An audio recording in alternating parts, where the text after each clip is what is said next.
상윤은 외롭고 가난한 시나리오 작가로 직업도 없고 친구도 없으며 부모님은 돌아가셨다. 하지만 그의 가장 큰 문제는 6개월 넘게 잠을 제대로 잘 수 없다는 것이다. 잠을 잘 때마다 악마가 꿈에 나타나 그 꿈을 폭력적인 악몽으로 바꿔버리기 때문이다. 오늘 밤 상윤은 지하철 안에 있는 꿈을 꾸고 있다. 그때 악마가 나타나 그의 머리카락을 잡아당기고 바닥에 구멍을 낸 뒤 그의 머리를 그 구멍 속에 밀어 넣어 죽인다. 상윤은 꿈속 자신의 죽음 직후 깨어난다. 그리고 글을 쓰려고 하지만 집주인이 문을 두드리며 음식을 가져왔다고 한다. 하지만 상윤은 집세를 낼 돈이 없어 창문으로 도망친다. 거리 위를 걸으며 그는 꿈에 대해 상담했던 여러 전문가들, 심리학자, 의사, 과학자, 종교인 등을 떠올린다. 그들은 모두 꿈이 무엇인지 어떤 의미를 지니는지 각기 다른 이론을 가지고 있었지만 상유에게 도움이 될 만한 구체적인 답은 없었다. 그는 음식 가판대에 들러 계란 없는 크레페를 주문한다. 그가 가진 돈은 그것이 전부이기 때문이다. 하지만 크레페 가게 주인은 무료 서비스로 계란 하나를 넣어준다. 음식을 기다리는 동안 그는 맞은편 카페에서 일하는 화오를 바라본다. 그는 몇 년 전 친구들과 술집에 갔을 때 그녀를 만났는데 그녀는 밴드와 함께 공연 중이었다. 그녀의 노래 목소리는 아름다웠고 그 이후로 그는 그녀를 계속 생각해왔다. 크레페가 준비되자 상윤은 앉아 그것을 즐기려 하지만 갑자기 매니저인 산제이가 나타나 깜짝 놀란다. 상윤은 도망치려 하다가 크레페를 떨어뜨리고 너무 약해 멀리 가지 못한다. 결국 산제이가 그를 잡는다. 산제이는 그를 식당으로 데려가서 자기 식사를 하면서 계약을 지키지 않고 시나리오를 제때 제출하지 않는다고 꾸짖는다. 상윤은 불면증 때문에 집중해서 글을 쓸 수 없다고 설명하려 하지만 산제이는 듣지 않고 10일 안에 시나리오를 완성하라고 요구한다. 그 후 상유가 집에 돌아오자 문이 잠겨 있고 그의 모든 짐이 복도에 내놓여 있다. 집주인이 마침내 그를 쫓아낸 것이다. 그는 글을 좀 쓰려고 카페에 간다. 하지만 너무 배가 고파서 생각조차 할 수 없고 결국 잠들고 만다. 악마가 그의 뒤에 나타나 상유의 목에 사슬을 감고 그의 머리를 테이블에 부딪히게 한다. 또 다시 상유는 자신의 꿈속 자아가 죽은 직후 아침에 깨어나고 노트북이 도난당했음을 발견한다. 작업 도구를 잃고 악몽과 현실을 구분하지 못할 것 같은 느낌이 들자 상유는 산제이에게 자신이 자살해 부모님과 다시 만날 것이라는 메시지를 보낸다. 그는 화열의 카페 맞은편 건물 옥상을 선택해 올라가 그녀를 바라보며 뛰어내릴 준비를 한다. 하지만 크레페 가게 주인이 무료 음식을 건네며 그를 방해한다. 그 남자는 옥상에 함께 올라와 상유가 음식을 먹는 동안 죽음과 꿈에 대한 사람들의 다양한 견해를 이야기하며 간단한 결론에 도달한다. 상유가 이런 악몽을 꾸고 있을 때는 자신에게 나는 꿈을 꾸고 있어 라고 말하면 더 빨리 빠져나올 수 있다고. 상유는 밤이 될 때까지 옥상에서 화울을 지켜본다. 그런 다음 그는 음식을 사기 위해 휴대폰을 판다. 그는 편의점에 가서 훔칠까 생각하지만 누군가가 지켜보고 있다는 것을 알아채고 마음을 바꾼다. 그가 산 음식을 편의점 밖에서 먹는데 갑자기 화울이 다가와 그를 걱정하는 모습을 보고 상유는 충격을 받는다. 이것은 너무 좋은 일이라 믿기 힘들었고 상유는 곧 그 이유를 알아챈다. 화울은 사실 악마다. 악마는 그를 유리벽에 밀치기 시작한다. 편의점 직원은 상유가 공황 발작을 일으키는 것처럼 본다. 악마는 상유를 들어올려 칼로 찌르며 그를 창문 밖으로 던진다. 상유는 크레페 가게 주인의 조언을 떠올리며 자신이 꿈꾸고 있음을 상기하고 칼을 꽉 쥔 채 던져지는 중간에 깨어난다. 현실에서도 그는 깨진 유리창을 뚫고 날아가지만 찔리지는 않았고 신비하게도 악마의 칼이 그의 손에 쥐어져 있다. 그는 편의점 직원이 부른 구급차가 도착하기 전에 도망친다. 그리고 밤새 공원에서 칼을 살피며 다시 꿈꾸는 것이 아닌지 확인한다. 아침이 되자 그는 벼룩시장에 가서 칼을 팔고 모든 구매자들의 열정을 보고 자신이 손에 든 것이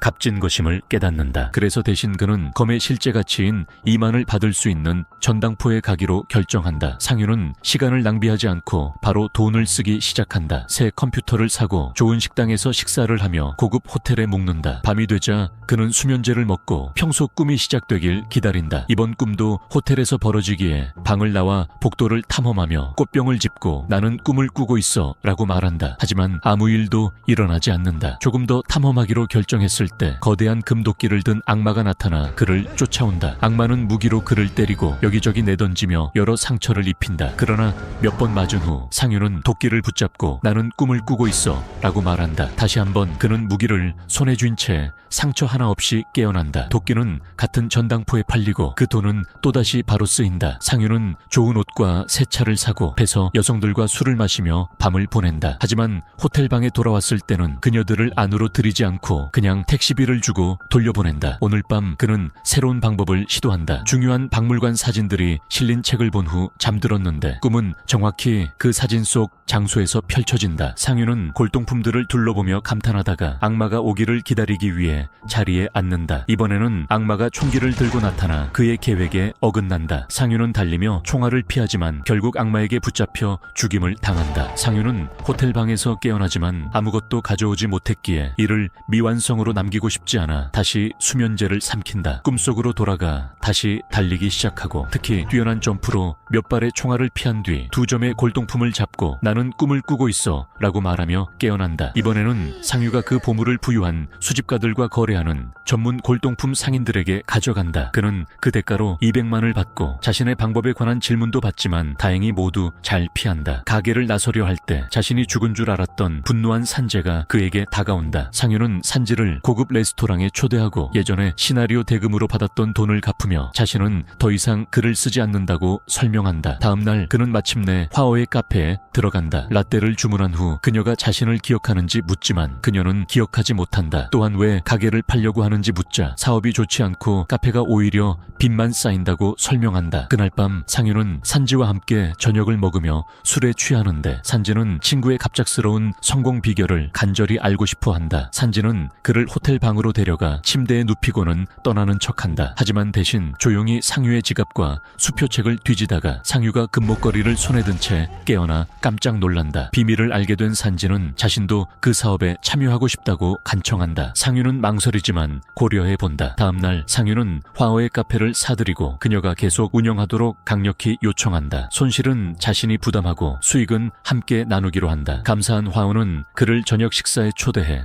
사업 이야기를 나누지만 그가 단순히 돈만을 쫓는 것이 아닐지도 모른다는 뉘앙스를 풍긴다. 그때부터 상유는 자주 꿈속 모험을 떠나고 산지는 그의 잠든 몸을 지켜본다. 한 꿈에서는 은행을 털며 자신의 능력을 확실히 통제하는 모습을 보여준다. 심지어 악마와 맞서 싸우기 시작하고 텔레키네시스로 물건을 움직인다. 결국에는 더 큰 물건들, 예를 들어 빨간 자동차까지 꿈에서 가져온다. 한편 화오의 카페는 상유가 길거리 사람들에게 돈을 주고 손님을 불러들여 호황을 누린다. 상유는 심지어 기분 나쁜 남자에게 감사의 표시로 돈 가방을 남겨두기도 한다. 퇴근 후에는 매일 화오를 집까지 바래다 주며 어느 날 밤에는 꿈속 빨간 차를 그녀에게 운전하게 해준다. 그녀만을 위한 선물이다. 화오는 상유의 불어난 재산을 보고 그가 유명한 시나리오 작가라고 생각한다. 밤에 운전하면서 상유는 그녀를 처음 만난 때를 떠올린다. 공연 후에 그녀가 전 남자친구와 헤어진 뒤 울고 있었던 순간이었다. 그 후 상유는 몇 차례 그녀를 따라 영화관에도 갔다. 이제 좀 더 진실한 관계를 만들고 싶어진 상유는 직접 그녀를 영화에 데려간다. 화오는 순진하게도 언제 자신이 쓴 영화를 볼 수 있냐고 묻는다. 거짓말이 탄로 날까 두려워 급히 진짜 시나리오를 써서 산지에게 건네며 다시 꿈속으로 들어간다. 그러나 꿈은 엉망이 된다. 그녀가 너무 깊이 마음에 자리 잡아 침대에 화오의 복사본들이 가득한 탓이다. 결국 상유는 급히 깨어나는데 산지가 대본이 얼마나 훌륭한지 감격해 눈물을 흘리고 있다. 그때부터 새로운 계획이 시작된다. 그들은 시나리오를 제작사에 팔고 애급 배우 캐스팅을 위해 자기 돈까지 투자한다. 마케팅은 과장되어 성대한 만찬이 그의 명예를 위해 열리고 화오는 특별 손님으로 초대된다. 발표회에서는 그의 경력을 완전히 꾸며내어 여러 히트작을 썼지만 세계 여행을 위해 익명으로 지냈다고 소개한다. 며칠 후 꿈속에서 상유는 명상하는 스님을 만난다. 스님의 허리띠를 빼앗으려 손을 뻗자 손이 재가 되어 사라진다. 손이 다시 자라난 후 다시 시도한다. 이번에는 스님이 2개의 영이 나는 손가락으로 그의 가슴을 만지고 사라진다. 악마는 나타나지 않고 스님과 보물 모두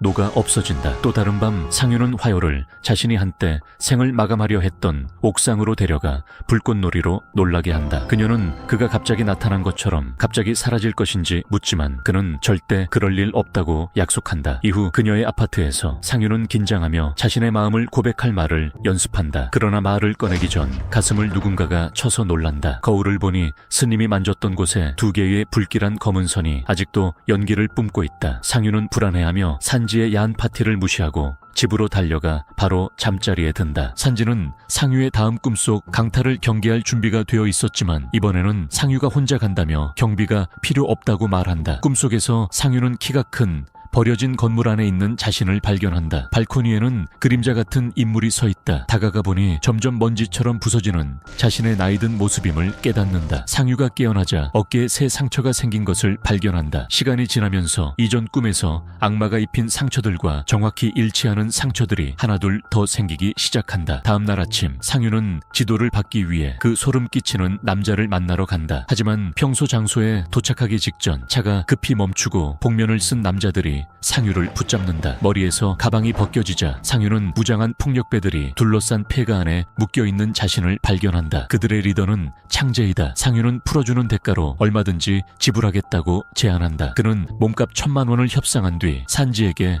돈을 가져오라고 전화한다. 산지가 현금을 들고 도착하지만 상황은 악화된다. 창재의 부하들이 돈을 빼앗을 뿐 아니라 산지까지 붙잡는다. 선택의 여지가 없던 상유는 그들을 모두 자신의 아파트로 데려가 비밀방에 가득한 보물을 보여준다. 창재는 희귀한 물건들을 어떻게 구했는지 캐묻는다. 그때 건물 인터폰이 울린다. 화오가 방문한 것이다. 상유는 그녀를 보호하려고 냉정하게 거절하는 척하며 접수원에게 화오를 돌려보내라고 지시한다. 하지만 화오의 고통이 명백했고 접수원은 그녀의 괴로움을 보고 규칙을 어기며 문이 열려 있었으니 올라가라고 허락한다. 화오가 엘리베이터에서 내리자마자 갱단원 중 한 명이 그녀를 붙잡아 상유가 갇혀있는 곳으로 끌고 간다. 창재는 그녀를 조롱하며 상유가 줄곧 거짓말을 해왔다고 폭로한다. 그의 부하 중 한 명이 반대하며 이것은 단순한 돈 갈취였다고 주장한다. 이에 창재는 금색 너클을 끼고 그 부하를 잔인하게 때려 처벌한다. 한편 산지는 조용히 의식을 회복하기 시작한다. 창재가 회외게 시선을 돌리자 그녀는 자기 방어로 그를 걷어찬다. 그 순간 산지는 기회를 잡아 공격한다. 그녀를 붙잡고 있던